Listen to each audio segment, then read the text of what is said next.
The Arab world, usually divided by politics, rivalries, and old grudges, all of a sudden is deciding to join forces and build one powerful army.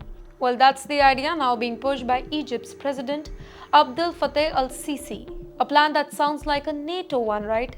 But this time, the target is not Russia, not China, but Israel. This is happening because of Israel's recent airstrike in Qatar that has shaken the entire region. Hamas leaders were the target, but for Qatar, this was more than just a military hit. It was an attack on its sovereignty. Now, for the other Arab nations, it was a proof that Israel feels free to strike anywhere, anytime, and this, leaders say, cannot be unanswered. So here's the plan. Egypt wants to create a joint Arab military alliance, an army made up of soldiers from across the Middle East and North Africa. If one Arab country is attacked, all others would step in to defend it. Sounds familiar? That's exactly how NATO works. If one member is attacked, it's considered an attack on all.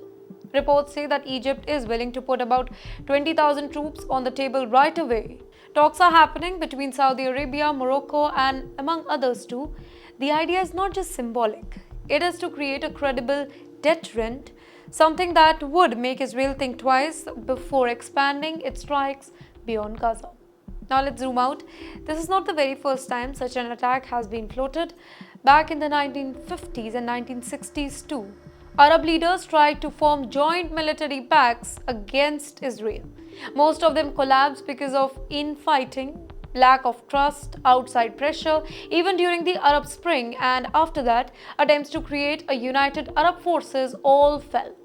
So, what makes this time different? Two things. First of all, timing. Israel's strike on Qatar soil has united anger across the Arab and Muslim world. Leaders who usually don't see eye to eye are all of a sudden speaking the same language. And second, visibility. With a major Arab Islamic emergency summit coming up in Doha, this plan could become more than just talk. It could be presented as a historic solution. Now, let's look at the risk here. The NATO-style Arab army sounds powerful on paper. But if really it will happen, it could actually drag Middle East into a new era of confrontation. Israel, already fighting Hamas in Gaza, could all of a sudden face much bigger army. The US, which is allied with both Israel and some Arab states, would be forced into an impossible balancing act. And for ordinary people in that particular region, well, this could mean the show of a full-blown regional war. So here's the bottom line. For decades, Arab unity has been more myth than the reality, but this time, anger at Israel is giving it a new life. The question is, will these nations really overcome their rivalries to create a united army? Or will this end up in another fiery statement with no follow-up?